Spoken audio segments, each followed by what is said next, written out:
mana yang dahsyat, dahsyat yang akan terus diberkati oleh Tuhan. Dan baru lebih jelas lagi. Kedaulatan dan kekuasaan. Asosiasi Kristianos Indonesia, komunitas sehat dan kuat, pengikut Kristus sejati, beritakan amanat agungnya. Asosiasi Kristianos Indonesia, kibarkan kesatuan tubuh Kristus, kemuliaan hanya bagi Dia, satu iman, satu tujuan. Haleluya, terpujilah Tuhan kita, Juru Selamat yang pasti. Haleluya, terpujilah Tuhan kita, satu nama yang suci, Tuhan Yesus Kristus. Yesus sebagai firman Allah. Asosiasi Kristianos Indonesia, komunitas sehat dan kuat, pengikut Kristus sejati, beritakan amanat agungnya. Asosiasi Kristianos Indonesia, kibarkan kesatuan tubuh Kristus, kemuliaan hanya bagi Dia, satu iman, satu tujuan. Haleluya, terpujilah Tuhan kita, Juru Selamat yang pasti. Haleluya, terpujilah Tuhan kita, satu nama yang suci, Tuhan Yesus Kristus. Tidak seorang pun sampai kepada Bapa di surga tanpa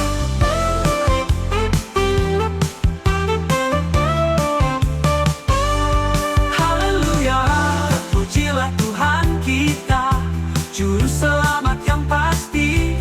Haleluya, terpujilah Tuhan kita, satu nama yang suci, Tuhan Yesus Kristus. Tuhan Yesus Kristus.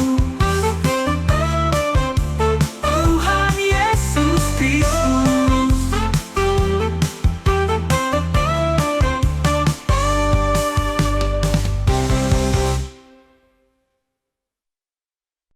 Shalom, shalom sahabat sekalian, apa kabar? Luar biasa berjumpa kembali dengan saya Heri dari channel IKIM, Iman Kristen Indonesia Menjawab, Sophie is the best way, katakan ya di atas ya. Dan hari ini kita fellowship kembali bersama ASKRI, Asosiasi Asosiasi Kristianos Indonesia. Dan kita juga ada channelnya ya, channel ASKRI khusus, jangan lupa subscribe, like, share, komen untuk membangun. Dan menarik, sebelum kita mulai, kita dengarkan dulu jingle ASKRI.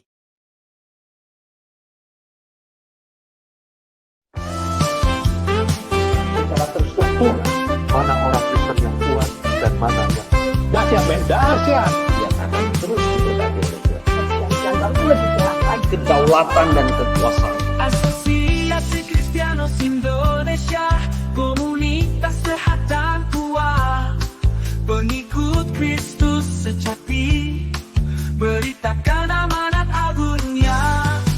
Asosiasi Kristianos Indonesia, kibarkan kesatuan tubuh Kristus, kemuliaan hanya bagi Dia, satu iman, satu tujuan. Haleluya, terpujilah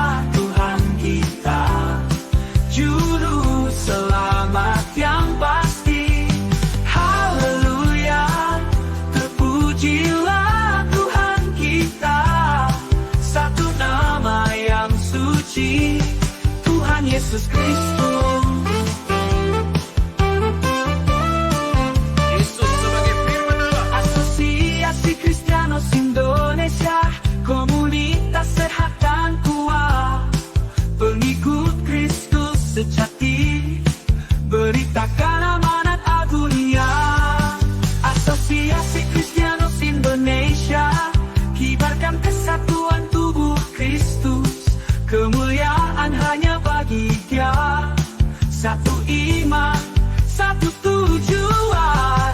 Haleluya, terpujilah Tuhan kita, Juru Selamat yang pasti.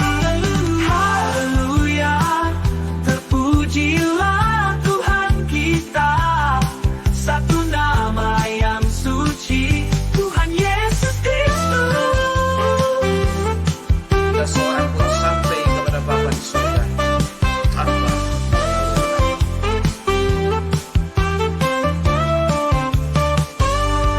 Haleluya, terpujilah Tuhan kita, Juru Selamat yang pasti. Haleluya, terpujilah Tuhan kita, satu nama yang suci, Tuhan Yesus Kristus. Tuhan Yesus Kristus. Tuhan Yesus Kristus.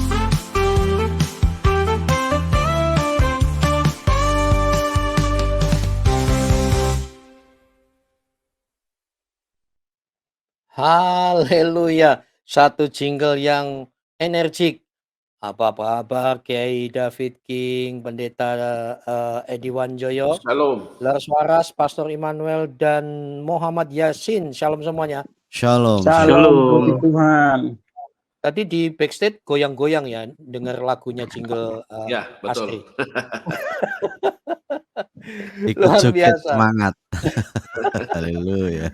Mantap. Bapak Ibu, kita akan diberkati firman Tuhan oleh Pendeta Edi Wanjoyo, kasih karunia dan tanggung jawab. Shalom Pendeta Edi. Ya, shalom Pak Heri. Shalom Luar semua biasa. rekan-rekan hamba Tuhan.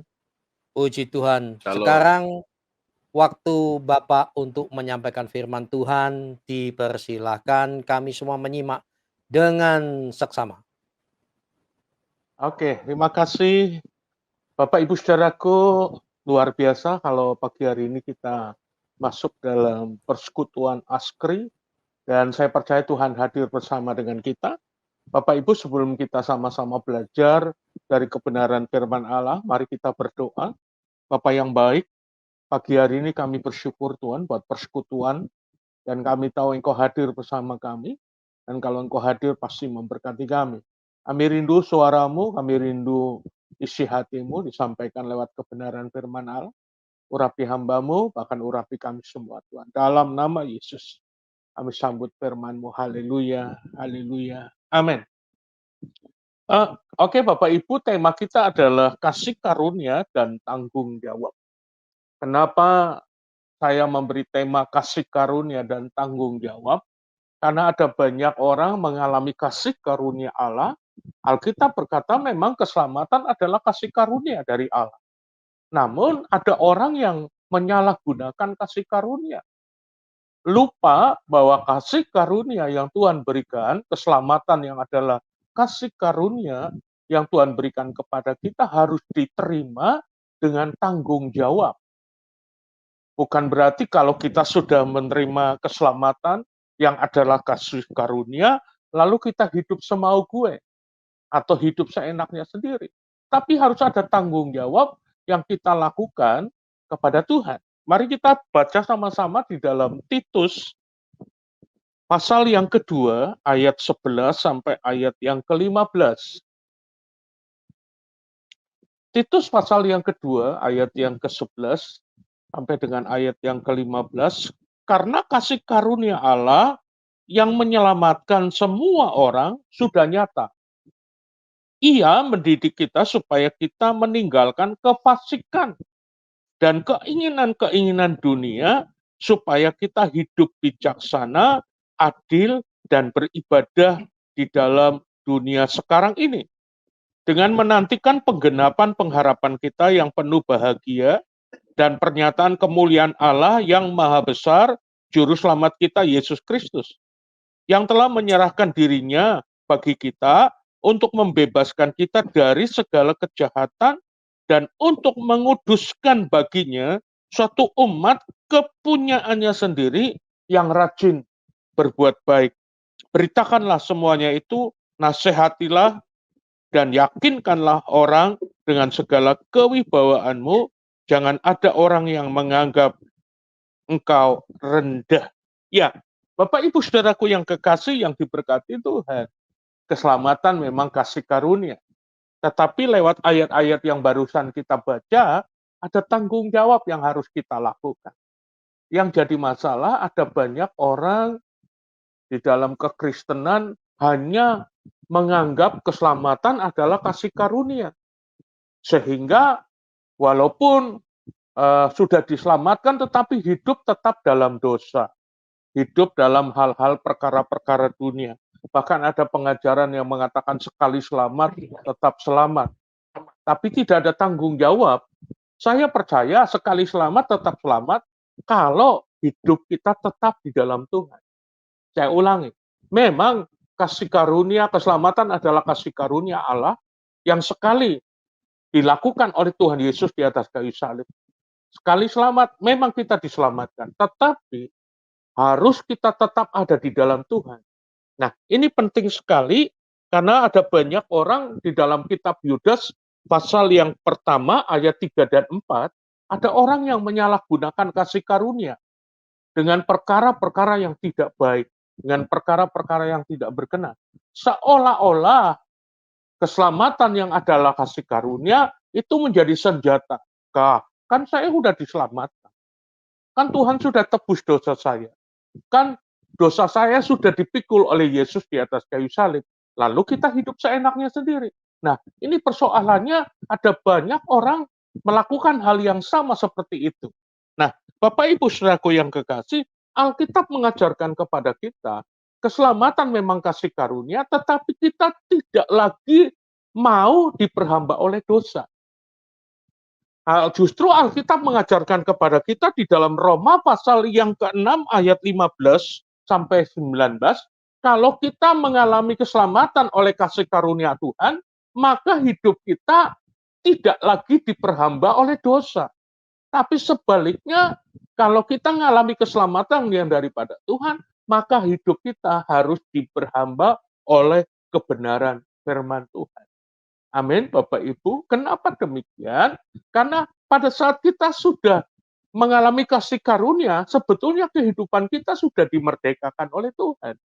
Nah, untuk menjaga kemerdekaan yang Tuhan beri kepada kita, kita harus hidup diperhamba oleh kebenaran. Sehingga sekali merdeka, tetap merdeka gitu loh. Sekali kita sudah dibebaskan, kita tetap hidup dalam kebebasan dari dosa. Nah, ini penting sekali Bapak Ibu. Dan bagian kita adalah sebetulnya kalau kita sudah mengalami keselamatan oleh kasih karunia, mari kita mengerjakan keselamatan yang adalah kasih karunia dengan hidup takut akan Tuhan. Di dalam di dalam Filipi maksud saya, Filipi pasal 12, ayat yang kedua jelas sekali, kerjakanlah keselamatanmu dengan takut dan gentar. Filipi pasal yang ke-12, ayat yang mengatakan bahwa jelas kita harus mengerjakan keselamatan. Keselamatan memang sudah diberikan Tuhan, kasih karunia Tuhan pada kita. Tetapi kita mengerjakan keselamatan yang Tuhan beri, artinya dengan menjaga keselamatan itu dalam hidup yang takut akan Tuhan. Suatu saat saya mengikuti sebuah seminar, ya, seminarnya judulnya adalah Kasih Anugerah Tuhan. Lalu dalam seminar tersebut mengatakan bahwa tidak ada mantan anak. Maka perumpamakan adalah seorang anak yang terhilang. Anak yang terhilang, walaupun dia anak terhilang, tapi dia tetap anak. Dia tetap anak. Tidak ada yang disebut mantan anak. Tidak ada. Memang betul. Lalu saya bertanya kepada narasumbernya, Pak, kan di dalam cerita anak yang terhilang, di dalam Injil Lukas, jelas sekali mengatakan bahwa anak yang terhilang itu kembali kepada Bapa. Lalu pertanyaan saya, Pak, seandainya anak yang terhilang itu tidak kembali kepada Bapaknya, apakah keselamatan tetap menjadi bagian anak tersebut? tiba-tiba narasumbernya berkata, "Iya Pak Pendeta Edi, nanti saya akan jawab setelah selesai seminar ini." Padahal saya mau sebetulnya pada saat orang mendengarnya dijawab. Tapi ya oke lah, saya menghargai dia sebagai hamba Tuhan. Saya tunggu-tunggu, ternyata entah dia lupa atau sengaja melupakan, tiba-tiba dia pulang lewat pintu belakang, saya tidak tahu. Loh, saya udah tunggu-tunggu. Saya tanya sama panitianya, "Mana Bapak tadi?" Katanya mau, "Wah, sudah pulang Pak Edi." Oh, ya udah saya eee, lalu saya berkata, "Oh, saya tunggu-tunggu, padahal tadi kan." Ya udah nggak apa-apa. Nah, saudaraku yang kekasih, yang saya mau beritahu, kalau anak yang terhilang itu kembali, dia akan tetap menjadi anak. Tetapi kalau anak itu tidak kembali, dia tetap anak, tapi ada predikatnya anak yang terhilang. Betul nggak Bapak Ibu? Makanya perikop dalam pembacaannya itu adalah anak yang terhilang. Tapi ingat, anak yang terhilang itu kembali. Jubah yang terbaik, tidak mungkin jubah yang terbaik itu dipakai tidak menanggalkan jubah yang lama. Betul nggak Bapak Ibu? Kalau kita sudah menerima jubah yang terbaik, maka saya tidak akan mengenakan jubah yang lama. Karena jubah yang lama mungkin penuh dengan kotoran, bau busuk dan segala macam. Maka jubah yang lama saya tanggalkan dan saya akan mengenakan jubah yang baru. Anak yang terhilang pun kembali dan diberikannya jubah yang terbaik. Dan yang kedua diberikannya cincin.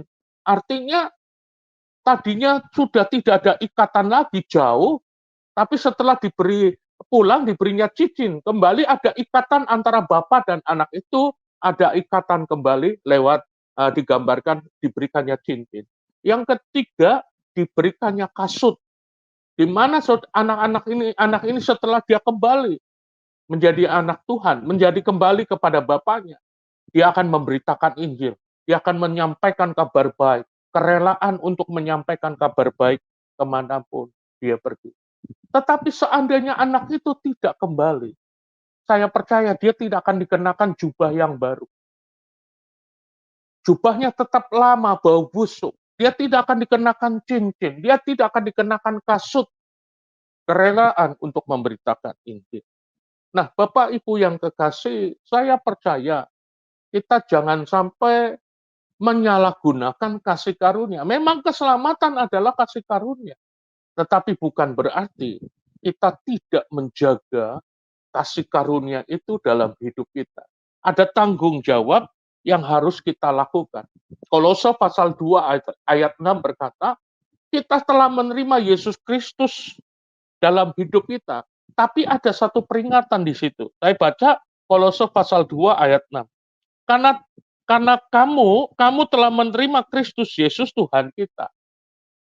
Oh, saat itu saudara mengalami kasih karunia, keselamatan. Tetapi ayat ini berkata, karena itu hendaklah hidupmu tetap di dalam Dia. Hendaklah hidupmu tetap di dalam Dia. Maka keselamatan yang adalah kasih karunia itu akan menjadi bagian terus dalam hidup kita. Tetapi kalau kita tidak tetap di dalam Dia, ini yang menjadi persoalan. Itu yang menjadi masalah. Saudara, penting sekali setelah kita menerima kasih karunia, biarlah hidup kita tetap di dalam Tuhan. Keselamatan adalah kasih karunia, tetapi hidup kita tetap di dalam Tuhan Yesus Kristus. Amin, Bapak Ibu. Sekarang saya akan masuk pada tanggung jawab kita apa sih? Tadi dalam pembacaan kita Titus pasal yang kedua, Titus pasal 2 ayat 11 sampai ayat 15, itu ada beberapa tanggung jawab setelah kita mengalami keselamatan yang adalah kasih karunia. Saya baca ulang saja. Karena kasih karunia Allah yang menyelamatkan semua manusia sudah nyata. Ayat 12, Ia mendidik kita supaya kita meninggalkan kefasikan. Itu yang pertama, tanggung jawab kita setelah kita mengalami kasih karunia, bukan berarti kita lepas tanggung jawab hidup kita. Tapi justru untuk menjaga keselamatan yang adalah kasih karunia, Yang pertama, Tuhan mendidik kita supaya kita meninggalkan kefasikan. Yang kedua, keinginan dunia yang harus kita tinggal. Yang ketiga, supaya kita hidup bijaksana dan adil. Dan yang keempat, beribadah di dalam dunia sekarang. Itulah tanggung jawab yang harus kita lakukan untuk menjaga keselamatan yang adalah kasih karunia itu tetap menjadi bagian kita. Sehingga kita boleh berkata, iya, sekali selamat tetap selamat. Tetapi kita harus mengerjakan kasih karunia yang adalah keselamatan, adalah kasih karunia dalam hidup kita. Yang pertama tadi dikatakan jelas sekali bahwa saudara dan saya harus meninggalkan kefasikan. Keselamatan adalah kasih karunia, tapi kalau kita hidup di dalam kefasikan, maka percuma, nggak ada gunanya, Bapak Ibu. Ya, Tuhan mengajar, mendidik kita katanya untuk meninggalkan kefasikan. Kefasikan dalam bahasa aslinya disebut parakoe, yang artinya tidak taat, keluar, menyimpang dari perintah Tuhan. Orangnya tahu firman, ngerti firman, tapi menyimpang. Itu disebut fasik, atau yang disebut tidak taat adalah fasik. Nah, Bapak Ibu Saudaraku, selama saudara dan saya hidup dalam kefasikan, maka percuma, nggak ada gunanya. Padahal keselamatan sudah Tuhan berikan lewat kasih karunia, penyelamatan Yesus di atas kayu salib. Tapi kita harus meninggalkan kefasikan. Itu tanggung jawab kita setelah kita menerima keselamatan yang adalah kasih karunia, tanggung jawab kita adalah kita meninggalkan kefasikan. Karena kefasikan yang membuat saudara dan saya menjadi orang-orang yang di akhir zaman menjadi murtad. Saya beritahu Bapak Ibu, kefasikan artinya tidak taat atau menyimpang dari perintah Tuhan. Nah, pada saat kita menyimpang dari perintah Tuhan, maka jalan kita tersesat. Dan orang yang tersesat akan binasa. Alkitab dengan jelas berkata, di akhir zaman, orang-orang yang berlaku fasik terhadap perjanjian Tuhan, mudah sekali untuk menjadi orang yang murtad. Murtad artinya berbalik meninggalkan Tuhan. Mungkin orangnya masih beragama Kristen. Mungkin orangnya KTP-nya juga masih Kristen. Mungkin terdaftar di gereja A, gereja B, gereja C, tetapi kehidupannya sudah murtad di hadapan Tuhan. Berbalik meninggalkan Tuhan dan ikut perkara-perkara dunia. Jadi definisi murtad adalah berbalik meninggalkan Tuhan dan akhirnya dia mengikuti perkara-perkara yang tidak berkenan. Coba kita baca saja di dalam kitab Daniel. Kitab Daniel pasal yang ke-11. Kitab Daniel pasal yang ke-11 mulai ayat 31. Tentaranya akan muncul, mereka akan menajiskan tempat kudus. Benteng itu menghapus korban sehari-hari dan menegakkan kekejian yang membinasakan. Tentaranya akan muncul, berbicara tentang antikris, kalau saudara baca dari atas ya. Tentaranya itu berbicara tentang antikris yang akan menajiskan tempat-tempat kudus, menghapus korban sehari-hari. Dan orang-orang yang berlaku fasik, perhatikan ayat 32. Dan orang-orang yang berlaku fasik terhadap perjanjian akan dibujuknya sampai murtad dengan kata-kata licin. Tetapi umat yang mengenal Allahnya akan tetap kuat dan akan bertindak. Hati-hati dengan kefasikan Bapak Ibu. Jangan sampai kita menggenapi akhir zaman di dalam kitab Daniel. Orang yang berlaku fasik terhadap perjanjian itu akan dibujuknya sampai murtad. Sekali lagi kata murtad di sini artinya berbalik meninggalkan Tuhan dan mengikuti pengajaran-pengajaran dunia yang menyesatkan. Atau orang berpikir murtad itu kalau sudah pindah agama, itu namanya murtad. Tapi murtad artinya meninggalkan Tuhan, berbalik meninggalkan Tuhan dan mengikuti perkara-perkara dunia, itu saja sudah murtad. Apalagi kalau memang sudah berpindah keyakinan, tidak mengaku Yesus adalah Tuhan. Nah, Bapak Ibu, orang yang bisa dibujuk untuk menjadi orang Kristen yang murtad adalah orang-orang yang suka berlaku fasik terhadap perjanjian. Artinya, mudah menyimpang dari kebenaran firman Allah. Kalau ditanya tahu firman, tahu. Tetapi dia berlaku fasik terhadap perjanjian Tuhan, maka dia akan mudah sekali menjadi orang Kristen yang murtad di hadapan Tuhan. Nah, Bapak Ibu, ini tanggung jawab pertama setelah kita mengalami yang namanya keselamatan adalah kasih karunia, maka Tuhan mendidik kita untuk meninggalkan setiap kefasikan. Hal-hal kefasikan. Biasanya orang yang berlaku fasik itu adalah orang yang tahu kebenaran tapi tidak hidup dalam kebenaran. Kalau pakai bahasanya Alkitab adalah kemunafikan. Kita mesti tinggalkan itu, saudara. Supaya keselamatan yang adalah kasih karunia itu tetap akan terus menjadi bagian dalam hidup kita. Yang kedua,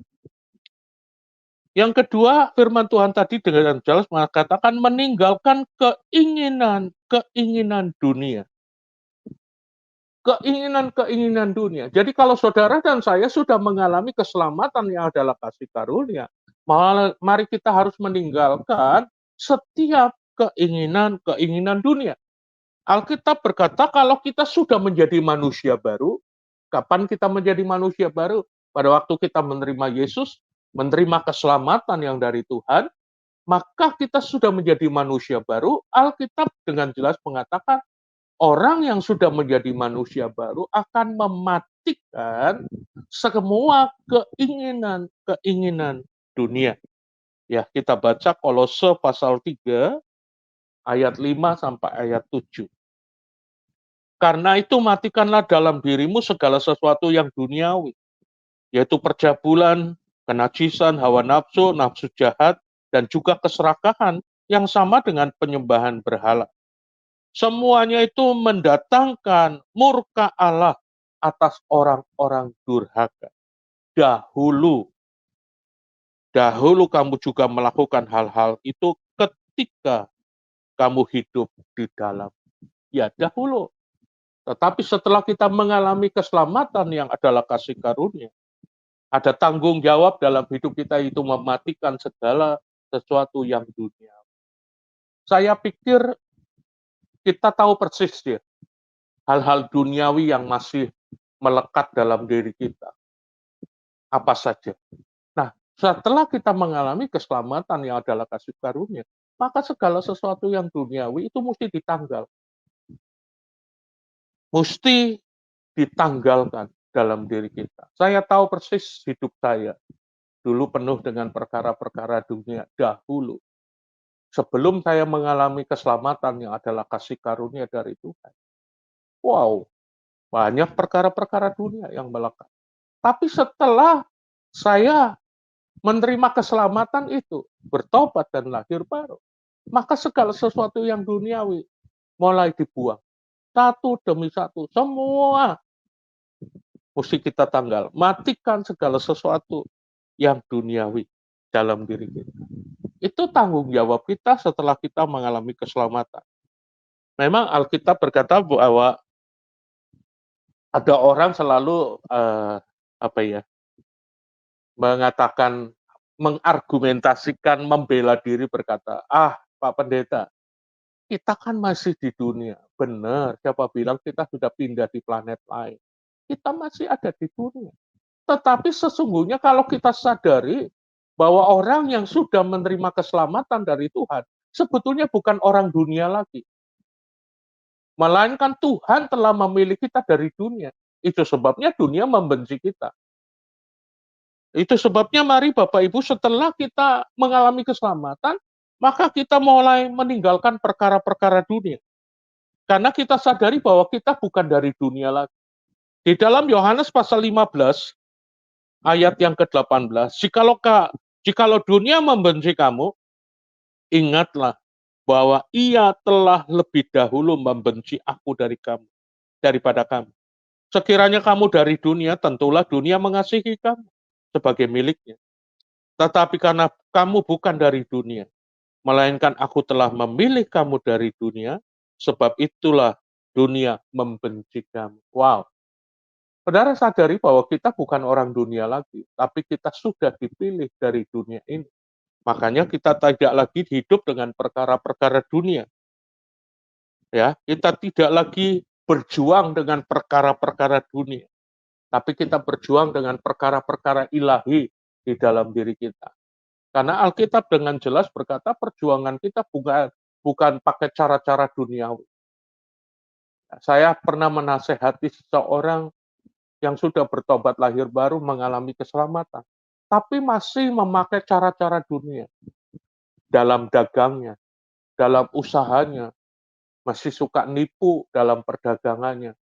Oh, dia mengatakan, oh ini nomor 1, padahal itu kualitasnya nomor 3.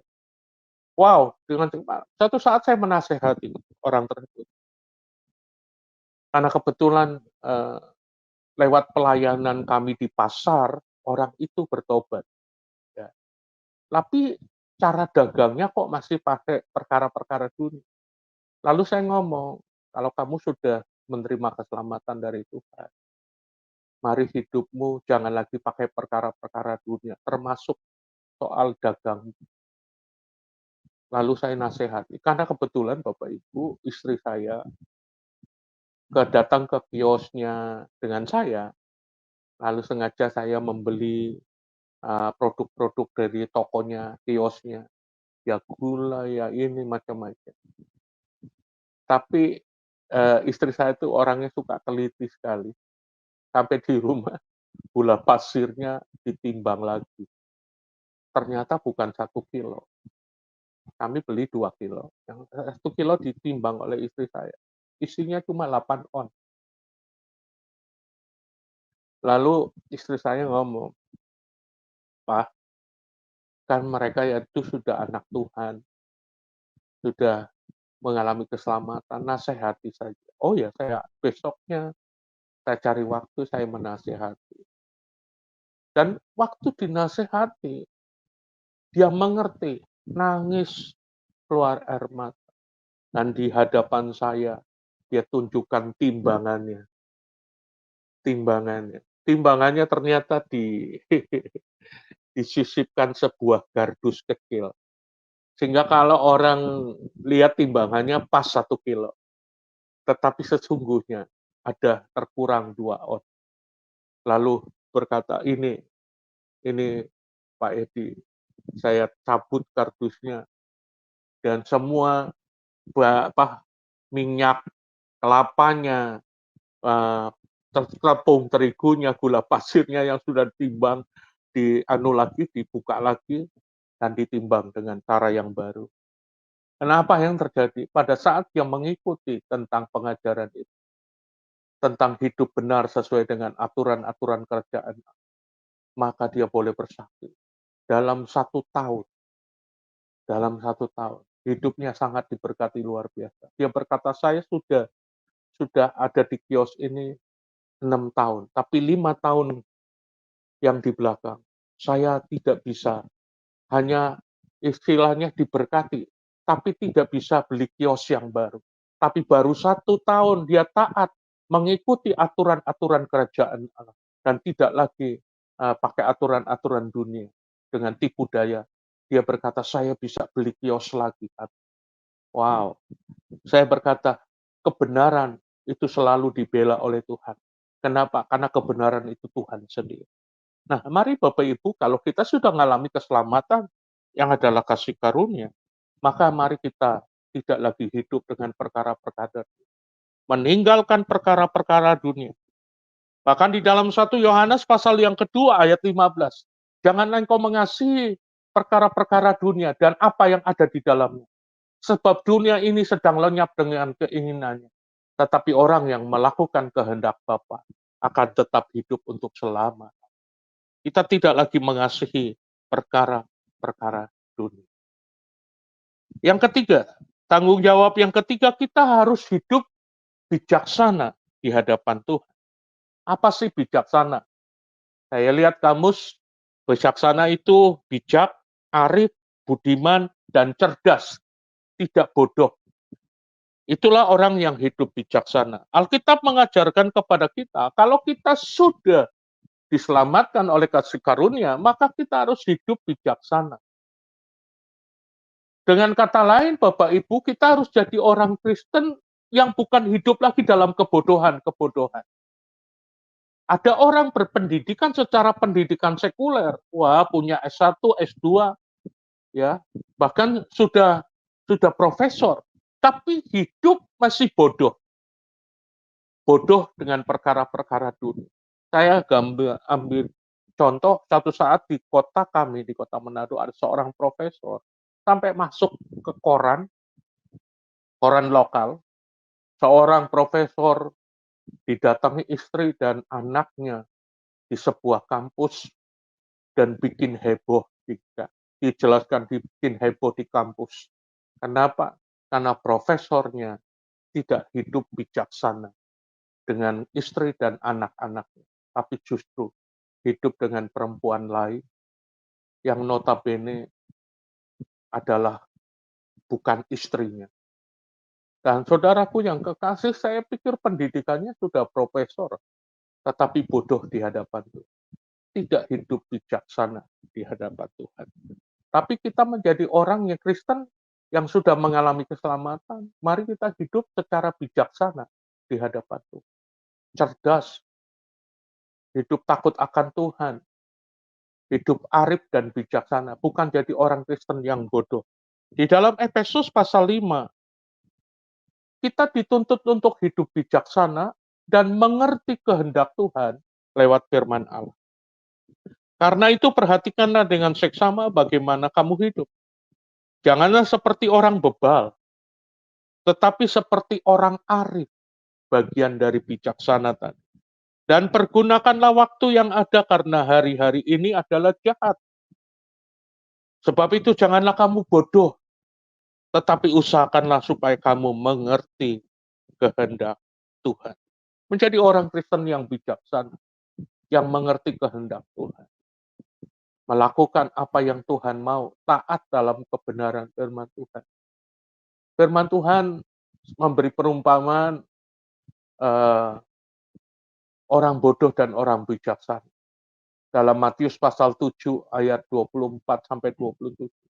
Orang bijaksana orang yang mendengar firman Allah dan melakukan.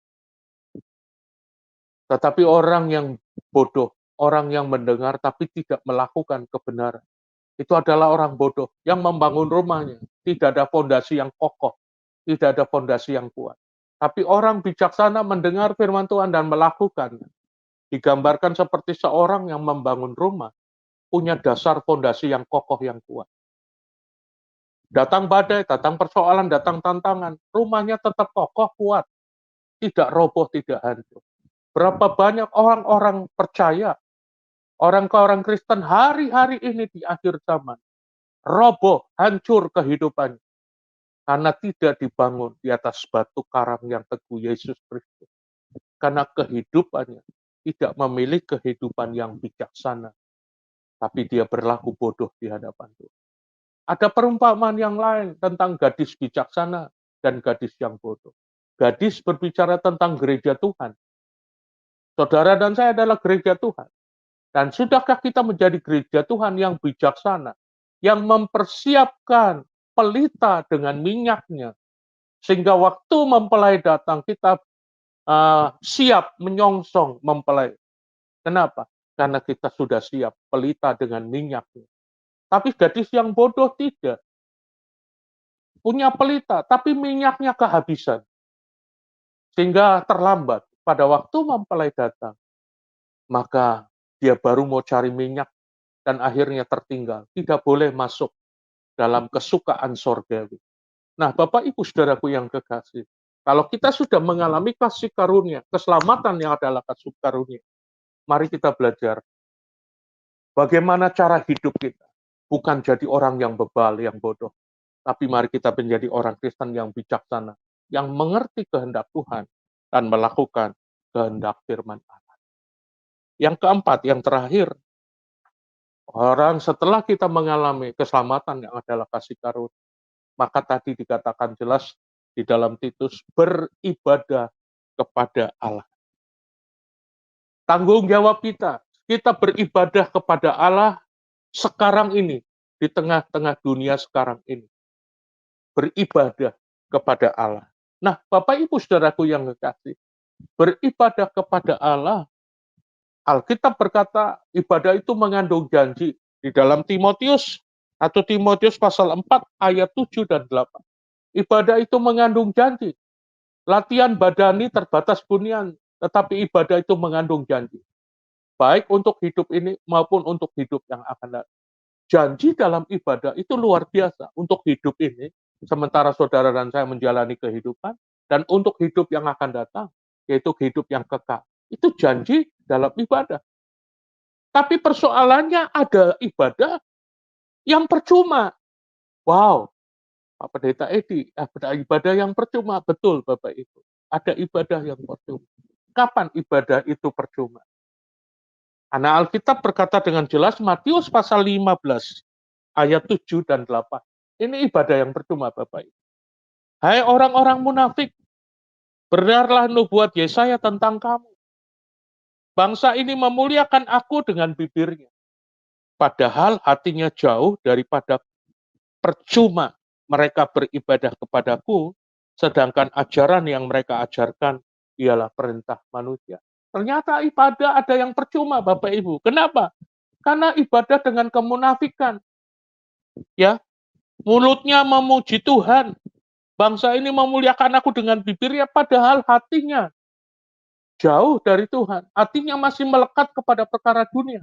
Hatinya masih melekat kepada perkara-perkara dosa. Tetapi mereka beribadah. Maka ibadahnya percuma. Ada juga ibadah yang disebut ibadah lahiriah. Oh, secara lahiriah beribadah. Mungkin hari Minggu, ada persekutuan doa, ada kelompok sel, ibadah. Tetapi hidupnya masih dengan perkara-perkara dunia. Walaupun lahiriah ibadah.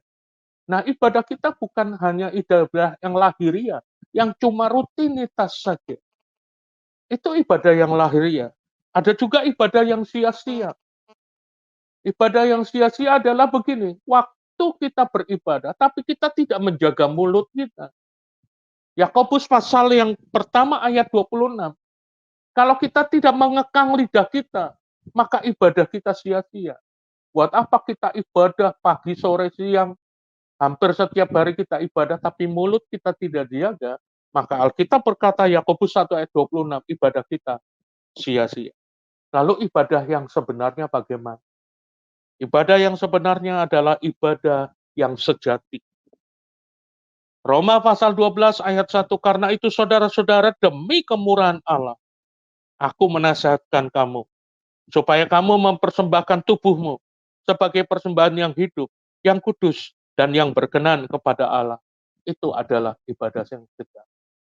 Orang yang memiliki ibadah yang sejati, maka dia juga akan mengikuti ibadah-ibadah yang seremonial. Tapi ibadahnya, dia sudah memiliki ibadah yang sejati. Maka ibadah yang rutinitas yang dia lakukan, dia akan jalani ibadah itu karena dia menghormati Tuhan, mengasihi Tuhan. Orang yang punya ibadah yang sejati pasti dia akan beribadah kepada Tuhan di gereja. Dia melakukan perkara-perkara yang berkenan dan dia rutin beribadah. Tapi orang yang ibadah rutinitas saja belum tentu memiliki ibadah yang sejati. Mari Bapak Ibu milikilah ibadah yang sejati di hadapan Tuhan. Nah, itulah tanggung jawab kita setelah kita mengalami yang namanya keselamatan adalah kasih karunia. Maka saudara dan saya yang pertama tidak lagi hidup dalam kefasikan, meninggalkan kefasikan. Yang kedua meninggalkan keinginan-keinginan dunia. Dan yang ketiga hidup bijaksana di hadapan Tuhan. Bukan jadi orang yang bodoh. Dan yang keempat memiliki ibadah yang sejati di hadapan Tuhan. Itulah tanggung jawab saudara dan saya setelah kita mengalami yang namanya keselamatan adalah kasih karunia. Biar firman Tuhan ini menjadi kekuatan bagi kita semua. Amin. Tuhan memberkati.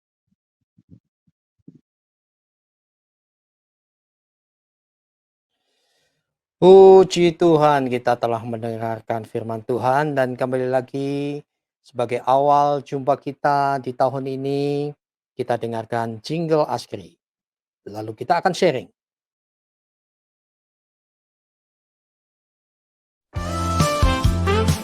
Secara terstruktur, mana orang Kristen yang kuat dan mana yang Dahsyat, Ben. Dahsyat. Dia akan terus diberkati oleh Tuhan. Dan baru lebih jahat lagi. Kedaulatan dan kekuasaan. Asosiasi Kristianos Indonesia, komunitas sehat dan kuat, pengikut Kristus sejati, beritakan amanat agungnya. Asosiasi Kristianos Indonesia, kibarkan kesatuan tubuh Kristus, kemuliaan hanya bagi Dia, satu iman, satu tujuan. Haleluya, terpujilah Tuhan kita, juru selamat yang pasti.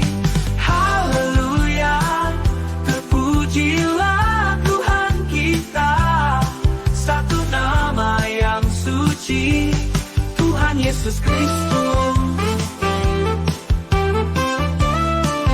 Yesus sebagai firman Allah. Asosiasi Kristianos Indonesia, komunitas sehat dan kuat, pengikut Kristus sejati, beritakan amanat agungnya. Asosiasi Kristianos Indonesia, kibarkan kesatuan tubuh Kristus, kemuliaan hanya bagi Dia, satu iman, satu tujuan. Haleluya, terpujilah Tuhan kita, juru selamat yang pasti. Haleluya, terpujilah Tuhan kita, satu nama yang suci, Tuhan Yesus Kristus. Tidak seorang pun sampai kepada Bapa di surga tanpa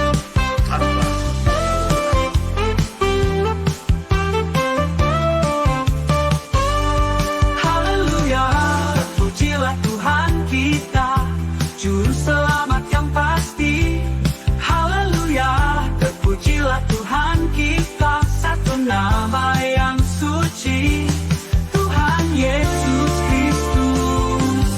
Tuhan Yesus Kristus. Tuhan Yesus Kristus.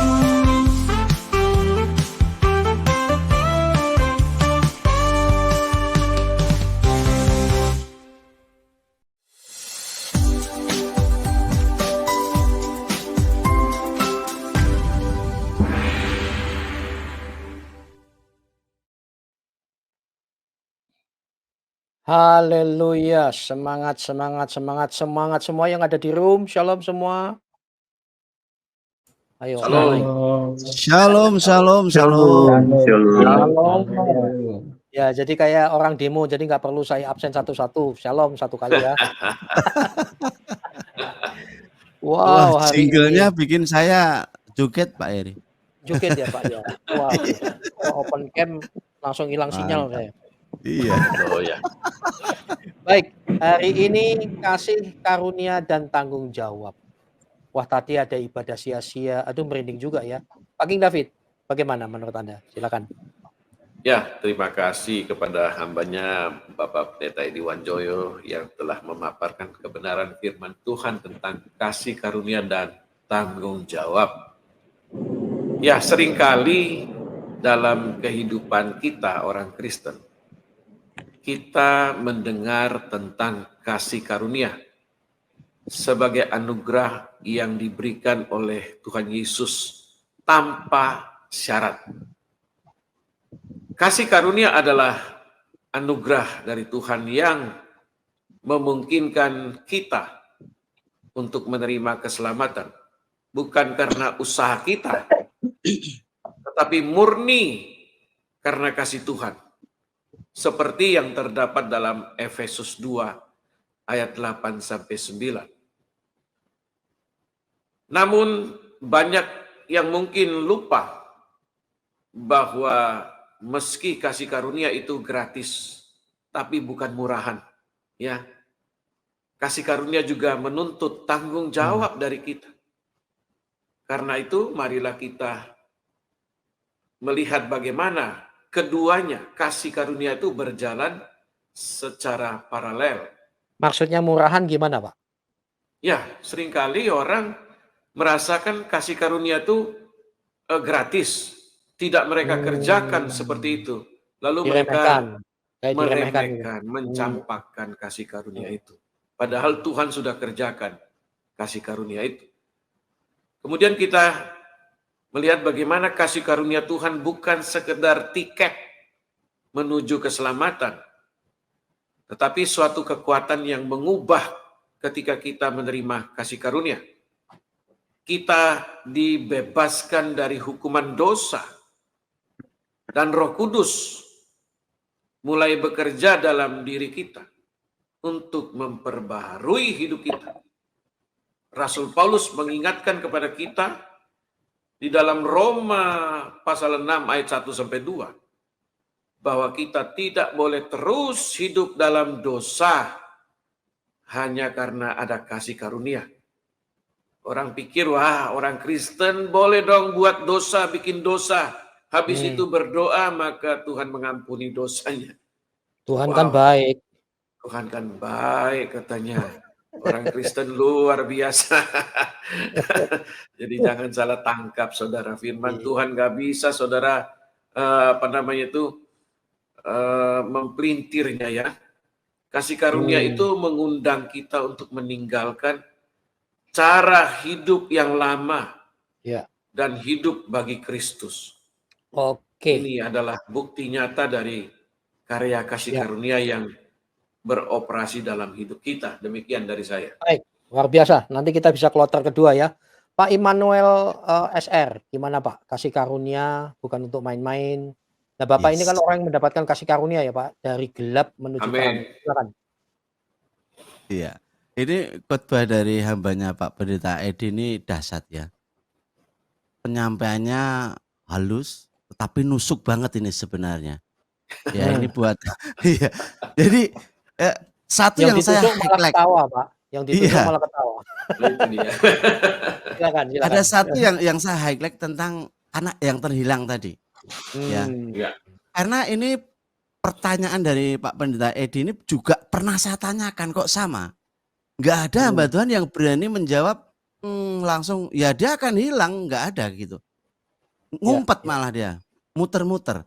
Nah jadi ini luar biasa ya, jadi kita semua yang ada di dalam Kristus, tepat apa yang disampaikan Pak King maupun Pak Edi, bahwa itu firman Tuhan begitu jelas memang, kita itu diselamatkan bukan karena kehebatan kita ya. Itu semua karena kasih karunia, yaitu diselamatkan oleh iman kita. Dan itu bukan hasil usaha kita. Itu amin ya, dan amin itu ada di dalam Efesus 2 ayat 8-10.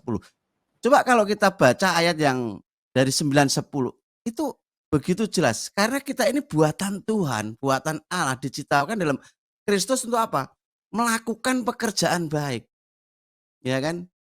Nah ini yang seringkali orang yang sudah diselamatkan lupa diri, ya, kasih karunia yang begitu indah, yang begitu kita hanya terima dengan cuma-cuma gratis tis-tis tadi disalahgunakan.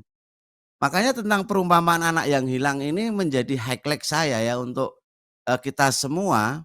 Memang kita sudah diselamatkan, tapi kalau saudara nggak kembali menjadi anak yang terhilang, gimana saudara bisa menerima jubah yang baru, ya kan? Di mana saudara akan diberikan cincin atau ikatan. Nah ini penting ya buat kita anak-anak Tuhan, mendengarkan khotbah-khotbah seperti ini atau firman Tuhan yang dahsyat seperti ini yang akan mengubah hidup kita. Makanya jadi anak-anak Tuhan atau jadi Kristianos yang sejati itu, pengikut Kristus yang sejati, jangan pasif, tapi bagaimana kita aktif mengerjakan keselamatan itu, ya, supaya nanti kita itu juga menerima yang namanya upah. Yang kemarin sempat saya bahas di channel saya, bahwa Tuhan itu menyediakan upah juga buat kita. Nah seringkali anak-anak Tuhan itu atau orang Kristen juga alergi ya bicara tentang upah atau pahala. Nah itu yang akhirnya membuat mereka stagnan. bukan hanya itu saja, mereka masih hidup duniawi lah, ini repot. Nah, oleh sebab itu mari kita sebagai anak-anak Tuhan, apa yang dikehendaki Tuhan sih di dalam Kristus? Yaitu Tuhan sudah mempersiapkan kita supaya kita hidup di dalam Kristus.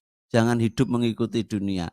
Mungkin itu aja highlight saya, tapi nanti saya mohon ada yang lain menanggapi tentang anak yang terhilang ini.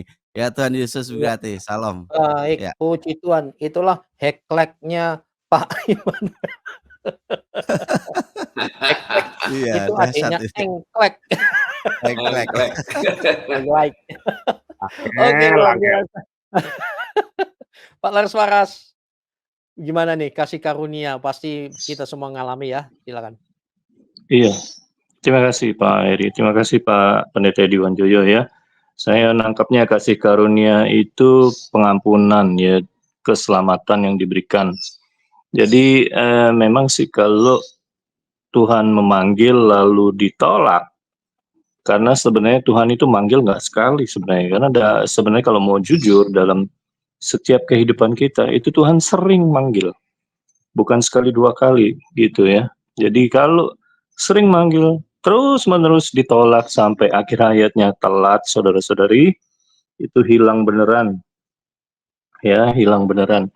Jadi yang saya ingin tambahkan tuh cuma satu, kalau menyambung perkataan Pak Pendeta Edi Wanjoyo, sekali selamat tetap selamat, itu sebenarnya misleading. Misleading itu bahasa Jawanya apa ya? Bisa nyasar, saudara. gelinding ya, gelinding. Jemaah nih bisa aja. Nyungsep. Bisa nyungsep. Iya, gelinding sampai nyungsep itu bisa salah, saudara. Yang benar itu sekali bertobat, tetaplah bertobat. Karena yang diajar oleh Tuhan dan firman Tuhan itu mendidik Anda untuk berdiri tegak di dalam karakter orang yang bertobat. Gitu, seperti cerita Pak Edi, kalau sudah bertobat sekilo ya sekilo. Gitu. Ya kita tahulah masalah timbangan itu. Itu kalau ada pedagang yang jujur ya, itu si pedagang yang jujur itu yang diomelin dan dimusuhi. Ini serius Pak, Bu, ya gitu. Karena kenapa? Karena rata-rata pedagang itu kalau satu dia kurangi timbangannya jadi 15%, 20% ya, 1 kilo jadi 8 on ya, 8,5 on ya. Itu satu pasar harus sama, karena kalau enggak akan dibandingkan oleh para pembeli gitu. Kecuali tokonya agak jauh dikit dari pasar itu, gitu ya. Maka orang langsung milih ke sana, keluar dari pasar. Itu masih wajar. Tapi kalau sudah di satu komplek, itu pedagang dimusuhin. Makanya seperti tadi dikutip dalam Alkitab ya, itu kamu jangan takut karena aku sendiri sudah juga dimusuhi oleh dunia ini, gitu ya. Dizolimi oleh dunia ini. Ya itulah kita. Gitu. Kita beda dengan dunia ini, timbangan kita benar, karakter kita benar, itu yang diinginkan Tuhan. Nah, mohon maaf nih agak panjang dikit, boleh tambah 5 menit. Kemarin itu saya dengar kesaksian dari adiknya Pak Presiden, Pak Hasim Joyo Hadikusumo, bicara soal politik dan pengusaha. Jadi dia cerita, wah waktu jadi pengusaha dompetnya tebel, tapi dia pernah begitu terjun politik, dia ketemu orang yang status sosialnya terhormat, gelarnya terhormat ya, posisi sosialnya terhormat. Tapi menurut Pak Hasim, ternyata dia ini nipu. Itu yang tidak diinginkan Tuhan.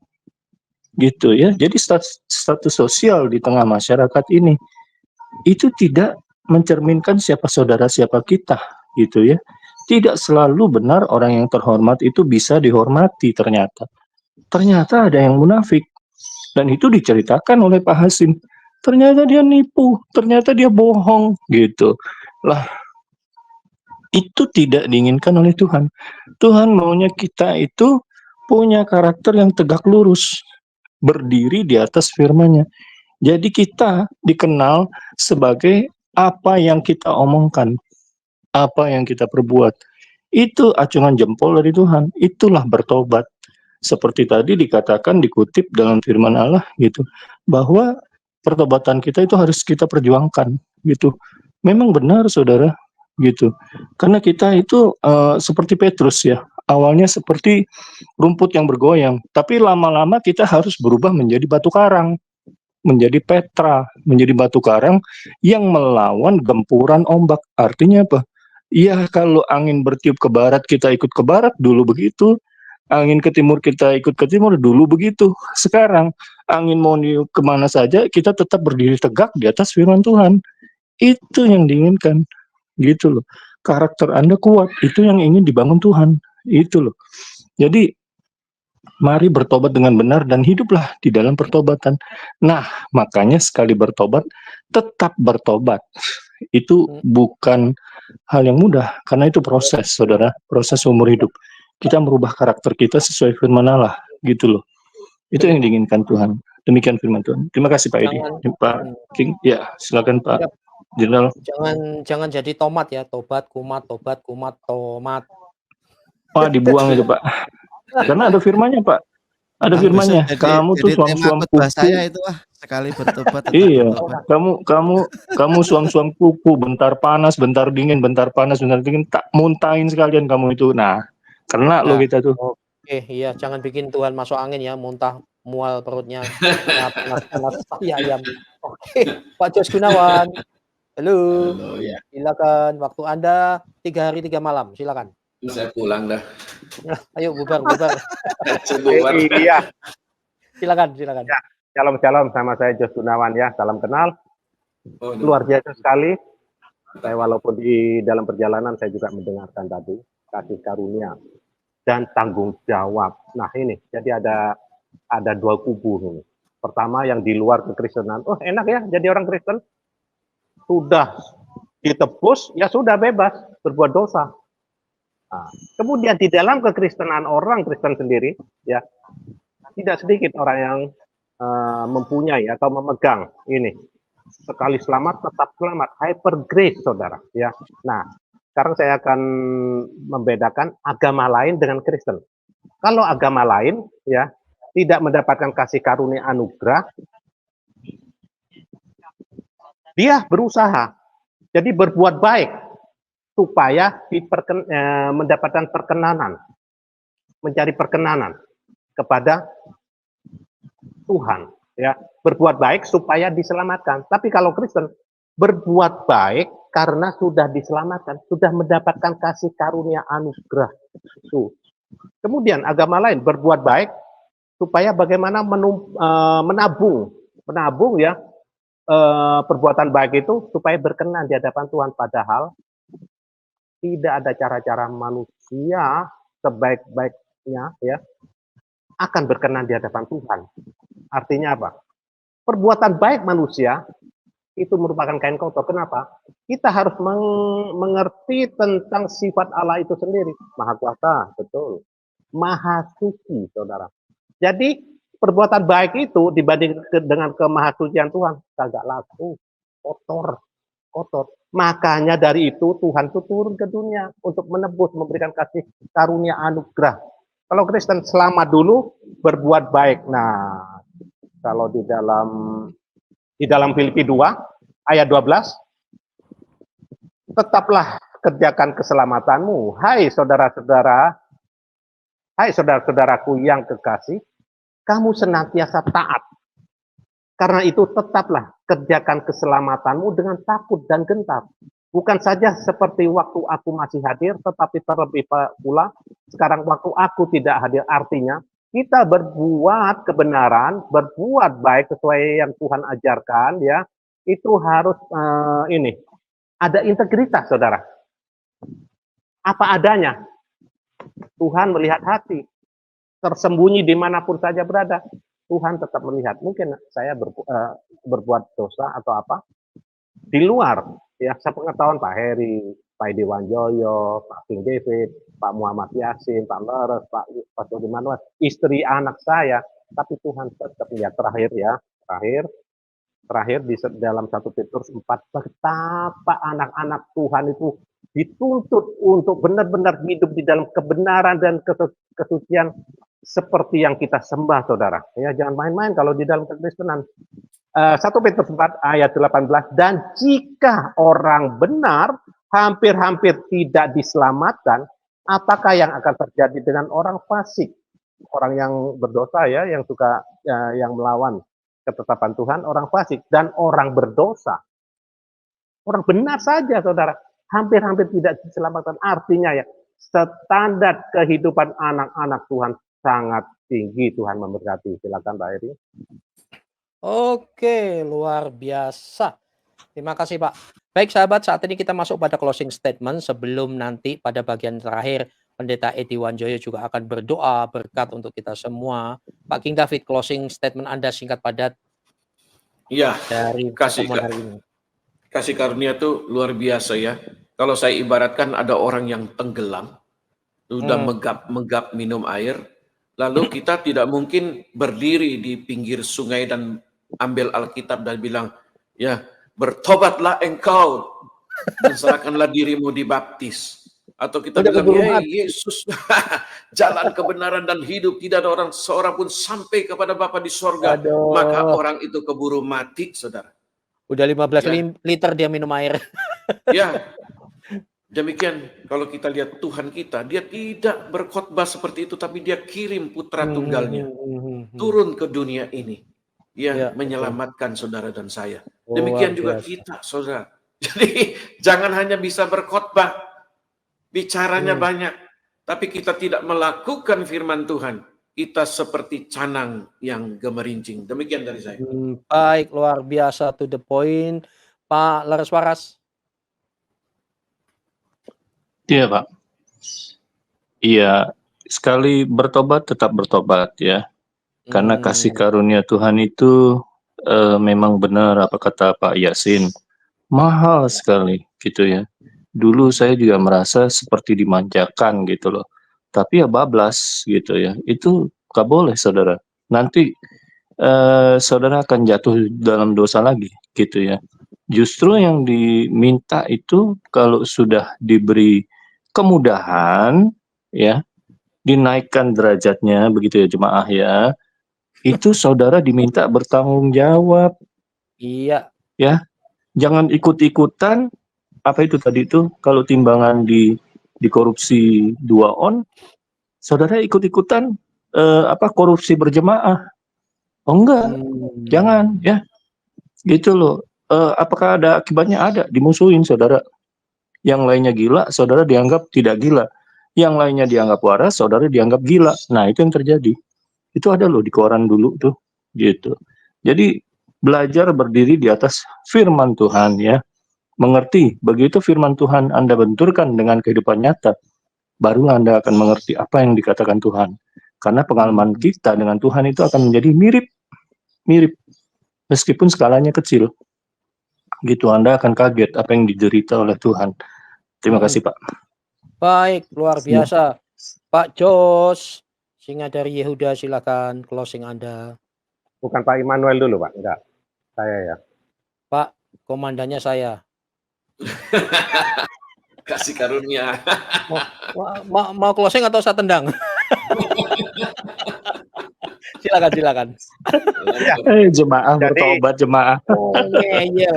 Ayo silakan. Enggak, soalnya saya sungkan sama Pak Pastor Immanuel.